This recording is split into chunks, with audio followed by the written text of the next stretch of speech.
Bonjour à toutes et à tous. Au nom de l'Université de Genève et de la formation continue de l'Université de Genève, bienvenue dans ce cours en ligne en accès libre, Quel futur pour les transformations démographiques dans les communes romandes? Cet événement est organisé dans le cadre du certificat de formation continue en analyse des populations, lequel est offert par l'Université de Genève. Pour animer les échanges, aujourd'hui, nous avons le grand plaisir d'accueillir le professeur Philippe Vanner et le docteur Reto Schumacher. Philippe Vanner est professeur ordinaire à l'Institut de démographie et socio-économie de l'Université de Genève. Quant à Reto Schumacher, il officie depuis plusieurs années à l'État de Vaud, spécifiquement à Statistique Vaud, au sein de la section prospective et aide à la décision. Sans plus tarder, j'ai grand plaisir à céder la parole à Monsieur Dr Reto Schumacher. Merci beaucoup. Bonjour à toutes et à tous. J'ai le plaisir de vous présenter les dernières perspectives démographiques que Statistique Vaud a formulées et publiées pour le canton de Vaud. Nous avons effectué des scénarios cantonaux à l'horizon 2050 et des scénarios régionaux à l'horizon 2040. Donc, voici mon plan. Je vais dans un premier temps rappeler très brièvement la méthode de projection que nous utilisons pour obtenir des scénarios d'évolution démographique et aussi comment nous formulons des hypothèses pour le canton. Ensuite, quelques résultats cantonaux avant d'attaquer l'approche de régionalisation. Je vais insister un peu là-dessus et en fin de compte, les résultats des différentes régions vaudoises. Alors, commençons par un bref rappel méthodologique.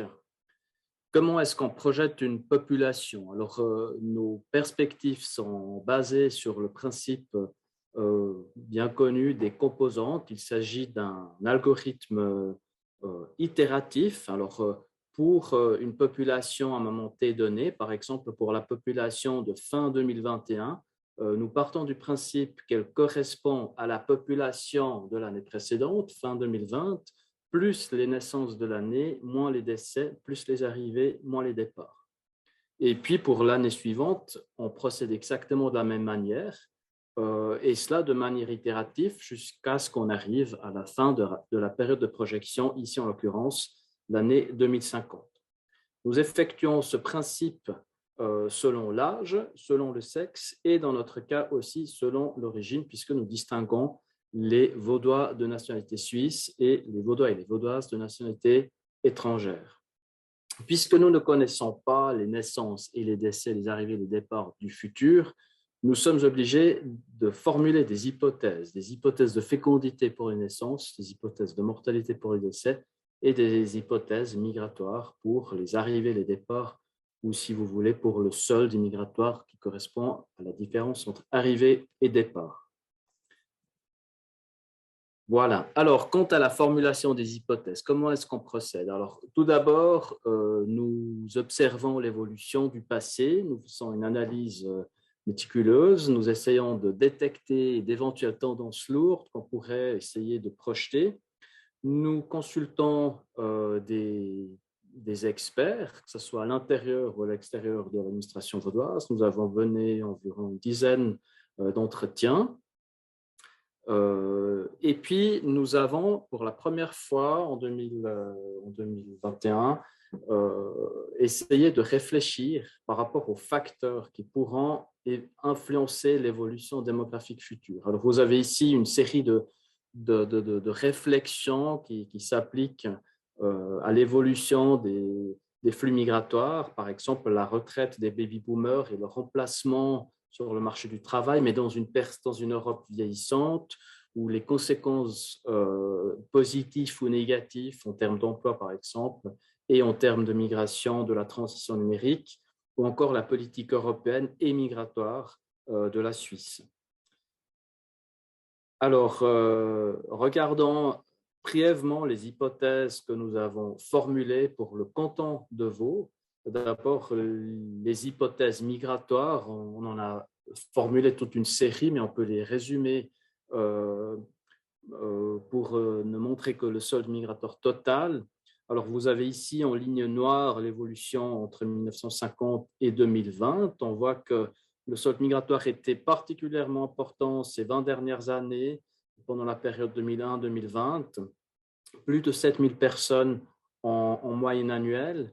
Pour les 30 ans à venir, pour la période 2021-2050, nous nous attendons à un solde migratoire légèrement inférieur à cette moyenne des 20 dernières années pour le scénario haut, donc plus 6 700 personnes par an en moyenne. Un scénario moyen qui s'approche un peu plus de la moyenne de très long terme 1951-2020, plus 5 000 personnes par an en moyenne annuelle, et un scénario bas, plus 3 400 personnes par an, qui se trouverait un peu en dessous de la moyenne de très long terme. Pour la fécondité, nous avons toute une série d'indicateurs, de paramètres pour cette composante. Je me contente ici de vous montrer l'évolution observée et anticipée de l'indicateur conjoncturel de fécondité. On peut l'interpréter en termes d'enfants par femme au cours de la vie. Donc la fécondité, le volume de la fécondité a oscillé autour d'environ 1,6 enfants par femme au cours de la vie dans le canton de Vaud entre 1990 et 2020, avec quand même une légère tendance à la baisse ces 5 dernières années. Pour l'avenir, eh bien, nous tablons pour une fécondité relativement stable sous le scénario moyen représenté en rouge. Eh bien, on prévoit une légère augmentation pour le scénario haut, une augmentation un peu plus importante, mais finalement, on ne s'écarte pas beaucoup des valeurs observées dans le passé. Pour le scénario bas, on anticipe une légère diminution. Il y a une cohérence entre les scénarios de fécondité et les scénarios de migration. Si cela vous intéresse, je vous invite à lire toutes ces réflexions dans notre rapport que vous trouvez en fin de présentation. Pour les hypothèses de mortalité, nous les exprimons ici en termes d'espérance de vie à la naissance.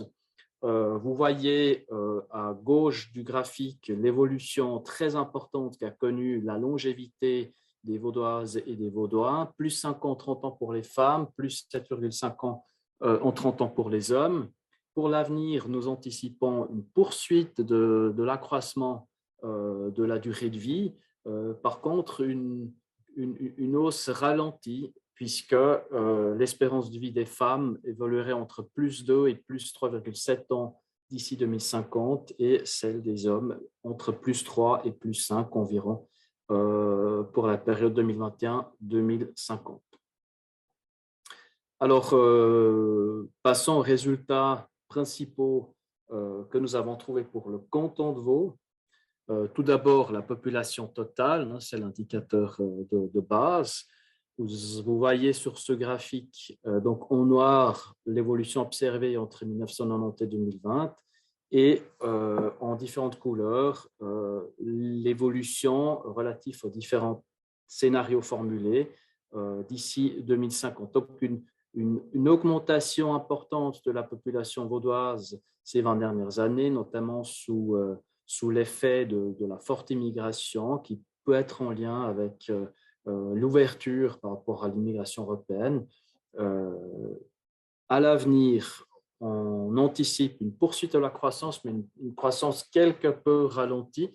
Le canton atteindrait le million d'habitants sous le scénario haut en 2038 et en 2044 sous le scénario moyen. Selon le scénario bas, le canton resterait durablement en dessous du seuil d'1 million d'habitants. Alors, c'est sur le graphique suivant qu'on voit bien que la croissance, même si nous anticipons croissance, nous anticipons une croissance quelque peu ralentie. Vous avez ici en noir le taux de croissance, l'évolution du taux de croissance annuel de la population vaudoise entre 1990 et 2020. En moyenne, sur les 30 dernières années, elle était de 1,2%. Si on ne regarde que la période 2002-2020, elle était même de 1,4%.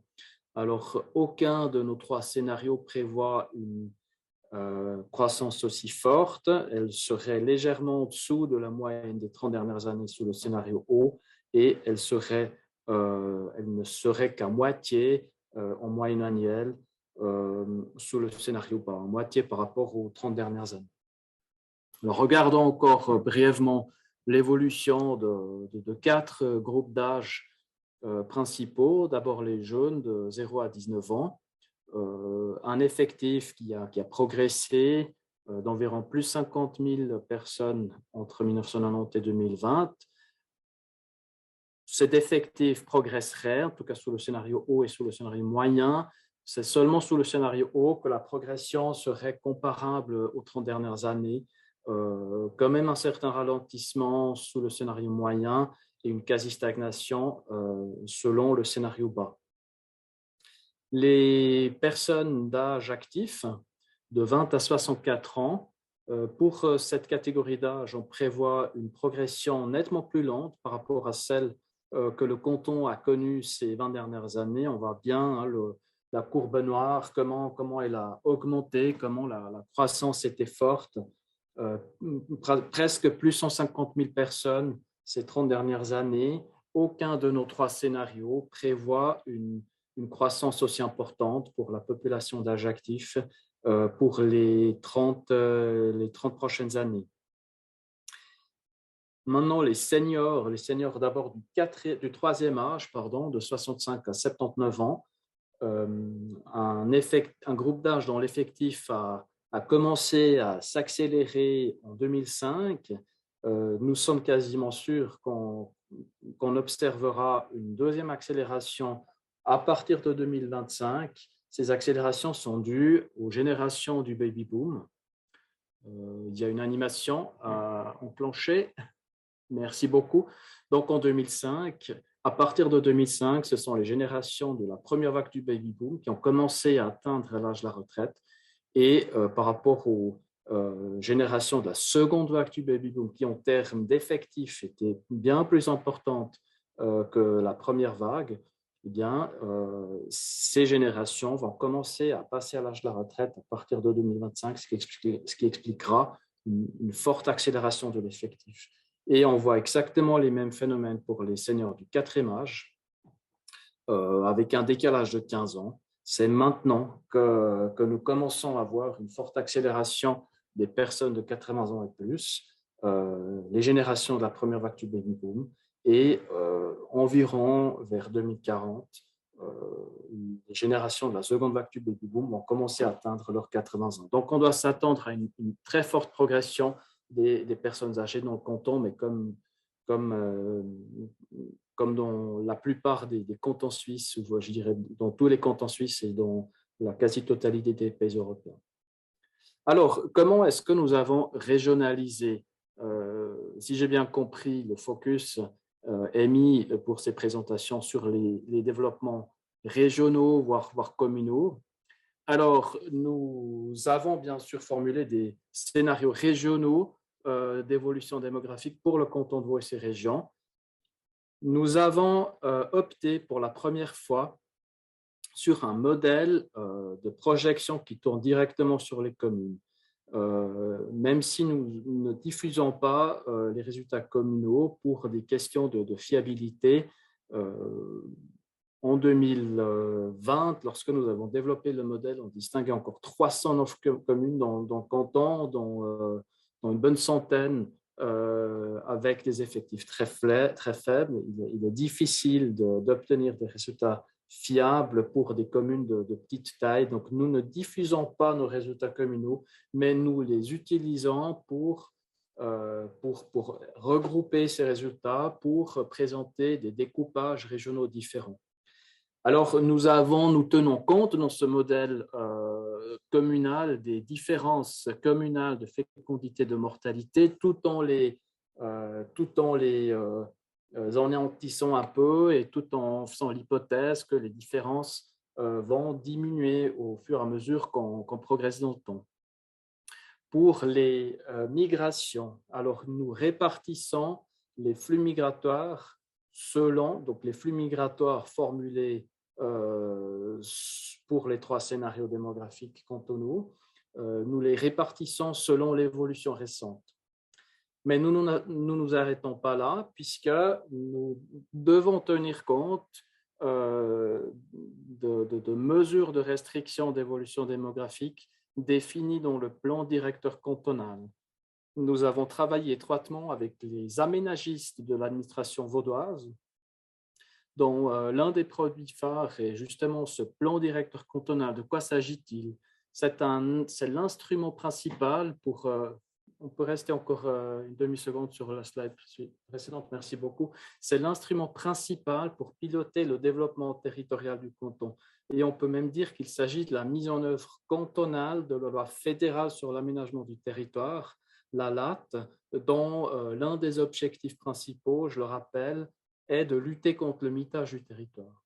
Alors, regardons l'une des mesures, il y en a le plan directeur cantonal, c'est une publication de 400 pages. Ce que je vous présente ici, c'est la mesure que nous avons considérée pour ajuster nos scénarios démographiques régionaux. Le plan directeur cantonal distingue toute une série de périmètres, différents périmètres auxquels on accorde un potentiel de croissance différent. Alors, vous avez ici en rouge foncé les périmètres compacts d'agglomération et de centre cantonal. Ce sont les 6 agglomérations que distingue le canton. Au milieu, l'aire la plus importante, c'est le PALM, le projet d'agglomération Lausanne-Morges. Vous avez à droite, vous avez autour de Vevey-Montreux l'agglomération Rive-Lac. On a à gauche la partie vaudoise du Grand Genève, centrée sur Nyon. Puis il y a également Aglo-Y, centrée sur Yverdon, et puis encore une toute petite agglomération, celle de Payerne. Et ensuite, on distingue toute une série de périmètres de centres régionaux, par exemple la commune d'Avanches ou les communes de Orbe ou d'Échallens. Et puis, il y a aussi des centres locaux dont la croissance est encore plus restreinte. Là, il s'agit de communes comme Saint-Pré ou Valbrois, pour faire des exemples. Alors, si nous continuons, on voit ici, dans ce tableau qui est directement pris du plan directeur, les enveloppes de croissance allouées aux différentes agglomérations. Donc, ce sont des croissances importantes, plus 75 000, plus 76 000 entre 2015 et 2030, rien que pour le PALM, le projet d'agglomération Lausanne-Morges. Et ensuite, à partir de 2031, plus 4 000 par année. Donc, c'est selon la taille actuelle, c'est selon aussi les réserves en zone à construire que ces enveloppes de croissance sont définies. Pour tous les autres périmètres, c'est-à-dire pour les centres régionaux, locaux, ou encore les localités densifiées ou les villages hors centre, la population ou l'évolution de la population est restreinte. Il y a aujourd'hui des communes qui ne peuvent plus construire puisque leur évolution démographique du passé a été trop importante. Alors, voici donc l'approche de régionalisation. Si nous passons maintenant aux résultats régionaux, alors tout d'abord, la carte des croissances régionales, croissance démographique anticipée pour la période 2020-2040 pour les districts et les sous-arrondissements. Alors, le canton de Vaud distingue 10 districts, dont 3 scindés en 2. En fait, il s'agit des sous-arrondissements électoraux. C'est notamment le cas du district du Jura nord-vaudois, qui est divisé en 2 parties. Il y a la partie La Vallée, autour du lac de Joux, et puis la partie Yverdon, autour d'Yverdon, ainsi qu'autour de Sainte-Croix et du Jura. Et puis, il y a le district de Lausanne, où on distingue la ville de Lausanne et le sous-arrondissement de Romanel, et idem pour Rivière-à-Pays-d'en-Haut, où on distingue la région de Vevey, Vevey-Montreux, et le Pays-d'en-Haut. Alors, ce qu'on voit bien sur cette carte, qui montre les taux de croissance anticipés, c'est des taux importants, des croissances importantes attendues dans les districts de Nyon, du Gros-de-Vaud, de Broye-Vully et dans le sous-arrondissement de Romanel. À l'opposé, ce sont les régions périphériques de la vallée et du Pays-d'en-Haut où la population pourrait pratiquement stagner. Ce sont les taux de croissance attendus sous le scénario moyen. Et puis, il y a des attentes, je dirais, moyennes pour le reste des districts. Si on continue, on a ici un tableau qui montre l'évolution entre 2020 et 2040 de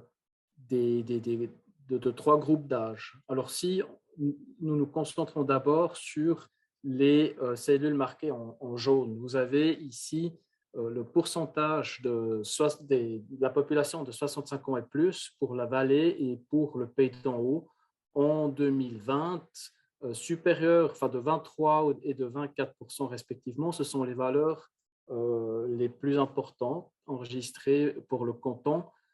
Pour l'année 2040, nous nous attendons à une forte augmentation du nombre de seniors et de la proportion de seniors dans ces régions périphériques qui vont le plus rapidement vieillir.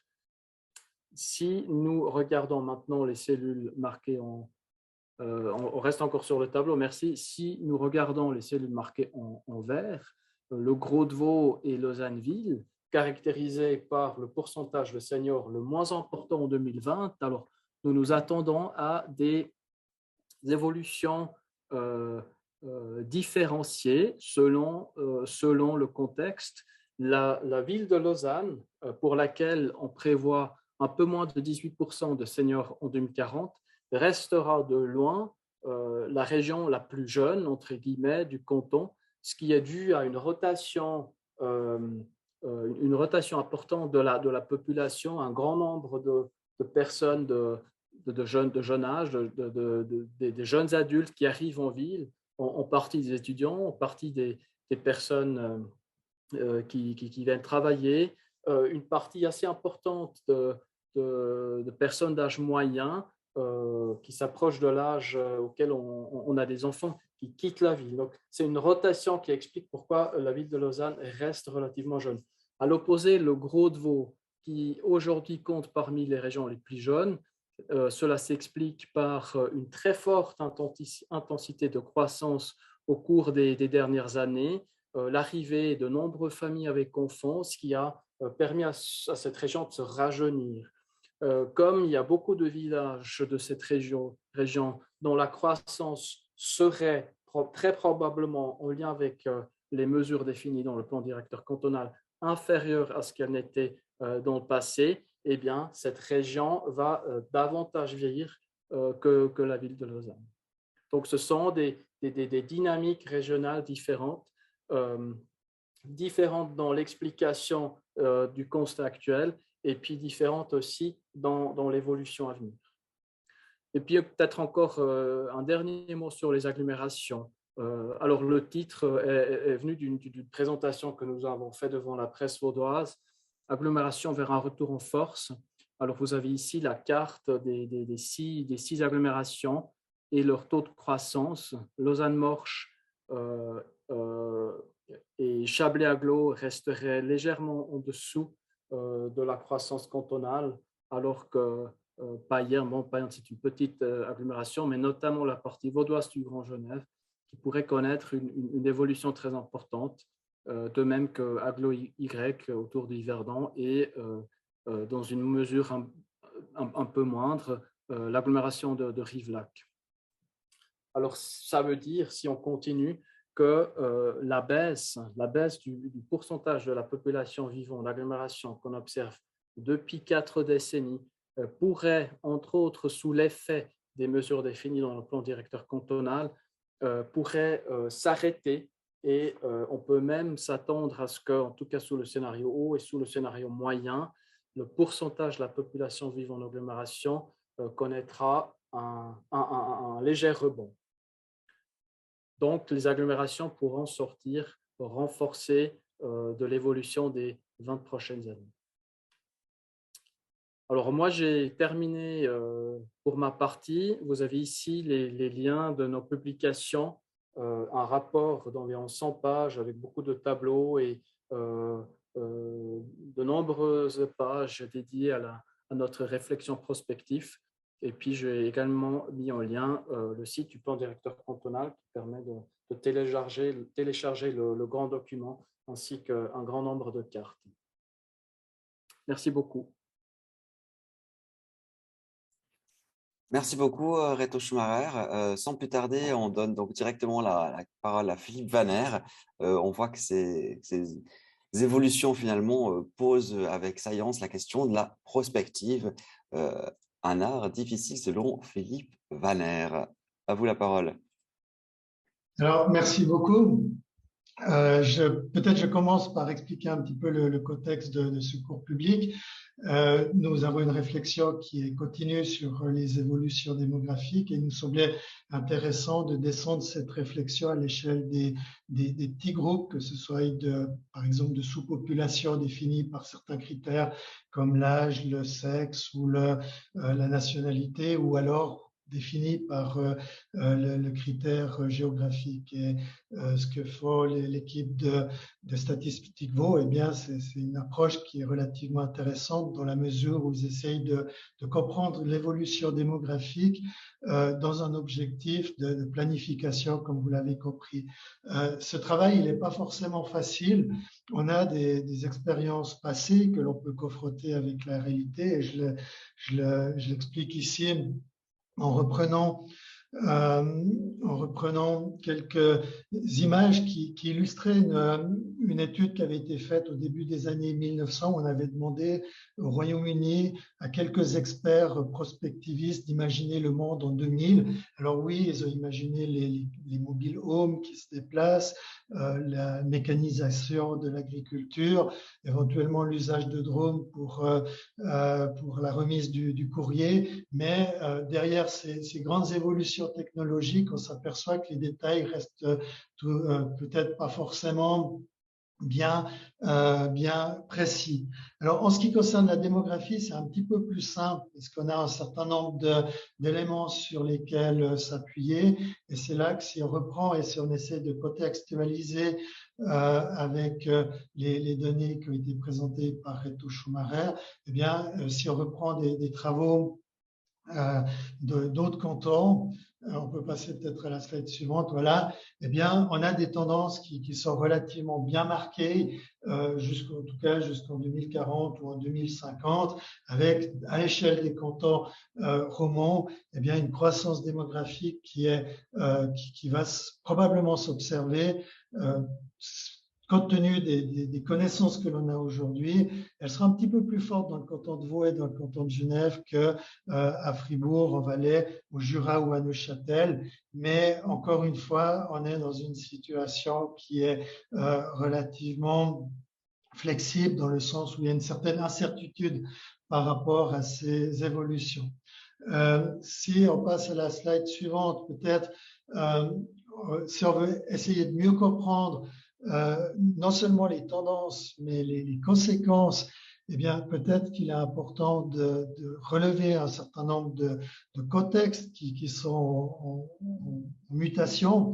On a des évolutions d'une part qui sont relativement variables en fonction de la région et au sein des différentes régions en fonction des communes pour toute une série de raisons, notamment des raisons qui sont propres à la planification. Et là, on fait référence à ce que nous a montré Reto Schumacher, par exemple, avec des plans cotonaux, mais aussi à des infrastructures qui peuvent influencer l'évolution démographique de certaines communes. Ça peut être la construction d'une autoroute, la construction d'un métro, par exemple, qui peuvent influencer les évolutions différentielles des communes ou des régions.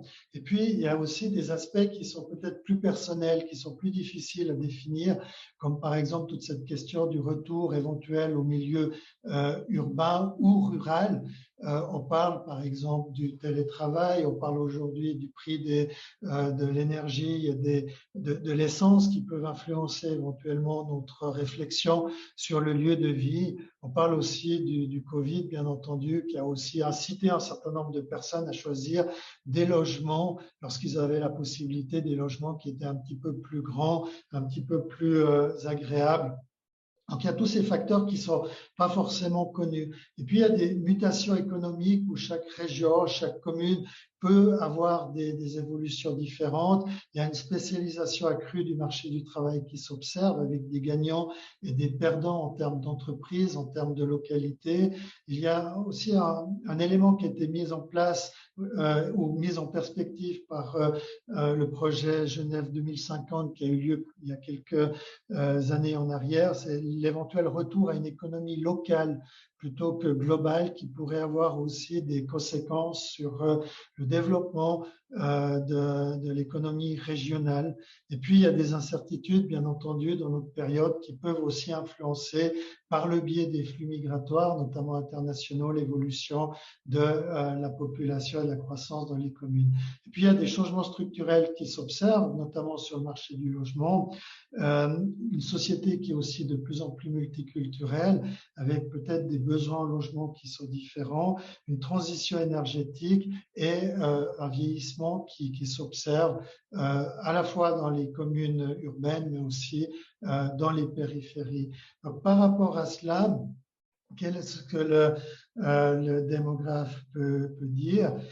Eh bien, c'est qu'on se rattache dans une tendance qui est vraiment lourde, qui va être inévitable, c'est le vieillissement démographique. Cette tendance, elle est inévitable parce que les personnes qui sont appelées à vieillir aujourd'hui, eh bien, sont déjà là. Ce sont des personnes qui font partie des générations du baby-boom, qui sont en règle générale en bonne santé, qui ne sont pas mobiles à l'échelle du pays, mais aussi à l'échelle des localités. Elles ont relativement peu de mobilité résidentielle. Et donc, ces personnes, elles vont transiter dans la pyramide des âges et vont représenter une part qui est de plus en plus importante au cours des prochaines années. Donc, on voit ici les évolutions démographiques générales, c'est-à-dire pour l'ensemble de la Suisse en 2020 et 2050. Et on voit cette longue transition qui se fait vers les âges les plus avancés. Slide suivante, s'il vous plaît. Cette transition à l'échelle des communes, eh bien, elle se fait d'une manière différente, avec des moyens de réagir qui sont aussi très différents. Pourquoi? Parce que le fédéralisme, eh bien, attribue un certain nombre de compétences communales, notamment en termes de protection sociale. Donc, tout ce qui est une partie des éléments qui sont en lien avec le vieillissement, mais pas seulement le vieillissement, eh bien, sont des compétences communales. Et là, on se retrouve dans ce qui est peut-être le plus intéressant pour les démographes, pour les planificateurs et également pour les fonctionnaires et administrateurs communaux. Eh bien, c'est qu'on a des niveaux, des degrés d'action qui peuvent être très différents en fonction de, par exemple, la taille de la commune, des capacités de la commune. Si vous prenez le cas des communes romandes, eh bien, vous avez des communes comme Genève qui ont 205 000 habitants, alors que d'autres communes ont moins de 100 habitants, avec les mêmes attributions fédérales. Ce qui fait que les choses évoluent un petit peu différemment et les moyens de répondre à ces évolutions sont aussi relativement différents. Les tendances, elles sont aussi très variables à l'échelle communale. Si on regarde ce qui s'est passé au cours de la décennie qui précède, eh bien, on a un certain nombre de communes. Là, j'ai pris encore une fois uniquement les cantons romans, incluant les communes du Haut-Valais. On a des communes qui perdent de la population au cours des 10 dernières années.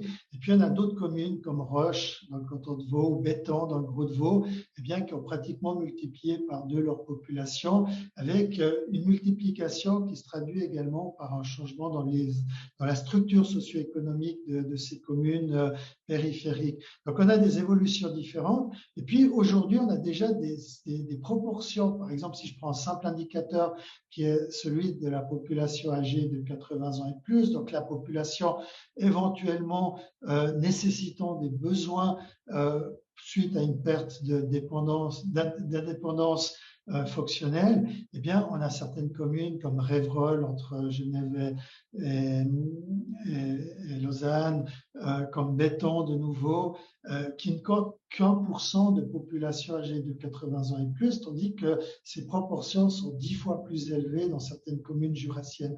Donc, on a des réalités qui sont très différentes. Alors, par rapport à ces réalités différentes, comment réagir? Eh bien, justement, en essayant de planifier, et la planification se fait par les démographes qui peuvent avoir un certain nombre d'hypothèses. Ces hypothèses conduisent à des scénarios démographiques qui peuvent être très variables. À l'échelle communale, si on distingue un certain nombre de communes, ça peut être les communes centrales versus les communes périphériques, on s'attend à ce que les taux de croissance soient différents au cours des prochaines années, mais la structure démographique va aussi être très différente. Je vous fais ici l'exemple de la commune de Genève. On a essayé de faire des prévisions sur cette commune à l'échelle de quelques décennies, et puis d'autres communes périphériques qu'on a agrégées, et on voit des structures démographiques qui sont très différentes, qui veut dire concrètement que les priorités pour les responsables administratifs de ces communes vont être aussi très variables à l'échelle de 2050. Certaines communes périphériques vont être confrontées à un vieillissement accéléré, tandis que d'autres communes devront gérer peut-être d'autres questions liées à la multiculturalité, liées à la prise en charge des enfants, etc. Slide suivant. Comment répondre justement à ces évolutions incertaines? Comment répondre à ces évolutions futures? Eh bien, peut-être tenir compte simplement des risques et des atouts qui caractérisent nos populations. Parmi les risques, on peut noter le risque éventuellement d'isolement social lié au fait qu'un quart des parents, des personnes aujourd'hui, des générations nouvelles restent sans enfants. Donc, ne pas avoir d'enfants lorsqu'on a 20 ans, ça laisse peut-être une marge de manœuvre pour s'insérer sur le marché du travail, pour avoir des loisirs, etc. Mais lorsqu'on arrive à l'âge de 70 ou 80 ans, eh bien, c'est peut-être un petit peu plus compliqué. Ça peut être un manque de ressources pour nous aider. Parmi celles qui ont des enfants, parmi celles et ceux qui ont des enfants, la mobilité internationale ou régionale peut conduire à des distances qui sont plus importantes. Et puis, la divorcialité en hausse fait que la vie individuelle est plus fréquente, et on s'aperçoit aujourd'hui déjà qu'il y a un risque de précarité pour les ménages individuels qui arrivent à la retraite. Donc, des besoins qui seront encore plus marqués pour les ménages et les communes qui sont concernées par ce phénomène. Mais on a aussi un certain nombre d'atouts, avec notamment l'amélioration générale de l'état de santé des générations qui arrivent à l'âge de la retraite, notamment en lien avec leur niveau de formation qui est en accroissement, des nouvelles formes de solidarité intergénérationnelle. Je ne vais pas rentrer trop dans les détails. Pour les communes, si je reviens à l'essentiel de mon discours, eh bien, le défi, c'est, vous l'aurez compris, c'est d'anticiper. Et comment anticiper mieux que ce qu'on a fait jusqu'à présent, parce que l'anticipation, elle est déjà réelle, eh bien, c'est d'une part utiliser les données disponibles, d'autre part documenter les évolutions démographiques et sociales en utilisant notamment des systèmes de monitoring à l'échelle communale, finalement d'identifier des seuils à partir desquels des mesures sont nécessaires, et c'est un petit peu le message qu'on essaie de transmettre, c'est-à-dire qu'on a aujourd'hui des données à disposition, et ces données, eh bien, on a la possibilité de les utiliser à l'échelle régionale, communale, même intracommunale, pour comprendre les évolutions et pour en faire des indicateurs sentinelles, c'est-à-dire des indicateurs qui nous disent à partir d'un certain moment, attention, ici on a peut-être un problème qui se pose, on a une population qui vieillit de plus en plus vite, on a des problèmes qui sont liés à l'isolement social, etc. Et à partir de là, eh bien, on peut imaginer des scénarios qui sont plus simplement des scénarios globaux, mais des scénarios sectoriels, agir dans telle commune sur les populations vieillissantes, dans telle autre commune, plutôt par exemple sur des questions qui sont en lien avec la pauvreté. Alors, ces données, si on va un peu plus dans les détails, de quoi il s'agit?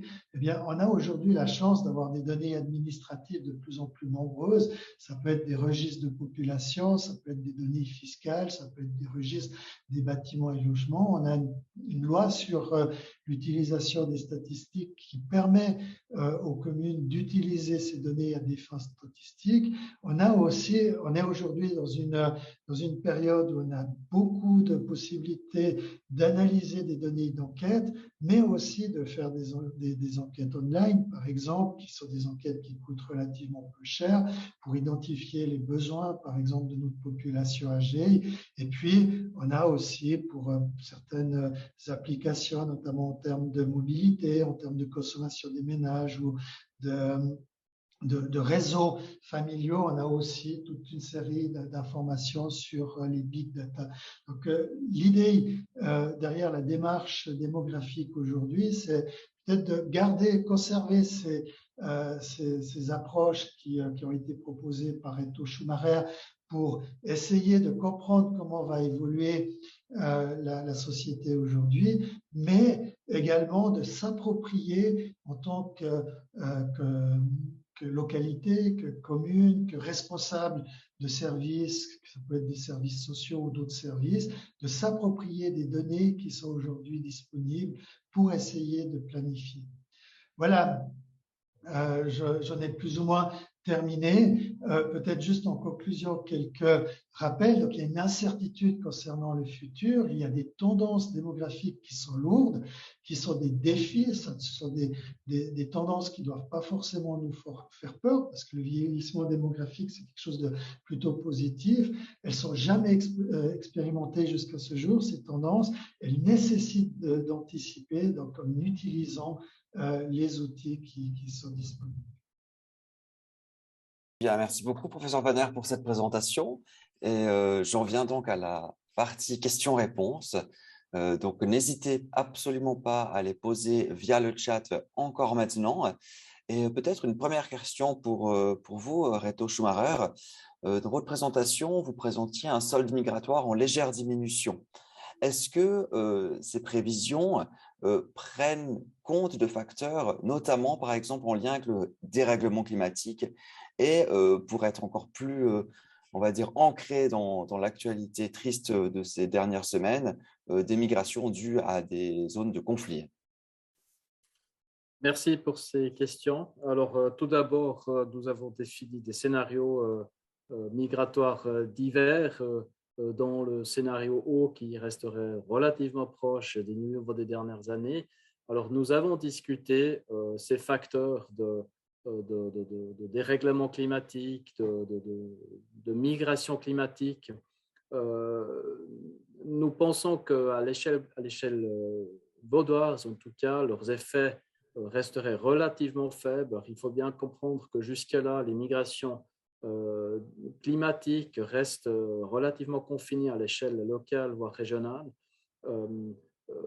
Et puis, il faut aussi voir que la répartition des réfugiés, alors on ne parle pas du conflit actuel, dans l'occurrence, c'est absolument possible à prévoir. Mais si je reviens aux migrations climatiques, si elles devaient prendre de l'ampleur, une ampleur globale, eh bien, la répartition se négocie sans doute à l'intérieur de communautés plus grandes, par exemple comme l'Union européenne, et la Suisse fera partie du bolwerk de la forteresse européenne en termes de migration, et nous pensons que les effets pourront être là, mais resteront relativement modérés. Merci beaucoup pour la précision et ce qui m'amène à une question d'autant plus technique. L'horizon des projections, donc c'est une question d'une de nos participantes, est plus court, 2040, pour des raisons de fiabilité. Est-ce que c'est malgré tout calculé jusqu'en 2050 pour obtenir le total cantonal, ou est-ce qu'il s'agirait ici de deux calculs différents? Donc une fois on est sur une base 2040, une fois sur une base 2050. Oui, merci pour cette question, Hugo. Je le salue. Alors, nous avons effectué des calculs différents.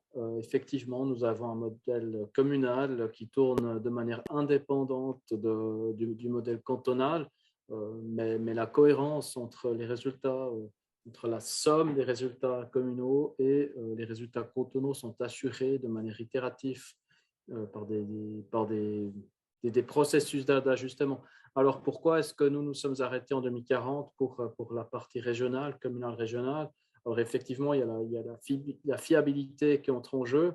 Et puis, il y a aussi une autre raison, c'est que le plan directeur actuel, dont les mesures sont prises en compte, je le précise de manière non stricte, puisque ces mesures peuvent évoluer dans le temps, elles ne peuvent pas être appliquées à 100%, donc une prise en compte non stricte, mais ces mesures sont définies pour l'instant jusqu'en 2036. Et on ne connaît pas l'évolution de l'aménagement du territoire au-delà de 2036. Donc, nous nous sommes arrêtés en 2040 aussi pour cette raison-là. Très bien, merci. Si vous avez d'autres questions, n'hésitez absolument pas donc, à les poser dans le chat ou également à lever la main pour qu'on puisse vous donner la parole. En attendant, ça me permet de repartager avec vous le slide numéro 20 qui présente donc le plan directeur cantonal avec la mesure A11 avec finalement des projections pour 2030 et 2031 en chiffres absolus, alors que nous avons des pourcentages de croissance annuelle maximum pour les autres périmètres. Est-ce qu'il est possible, est-ce que les chiffres existent en pourcentage pour ces valeurs-là? C'était un petit peu la question de savoir pourquoi une fois…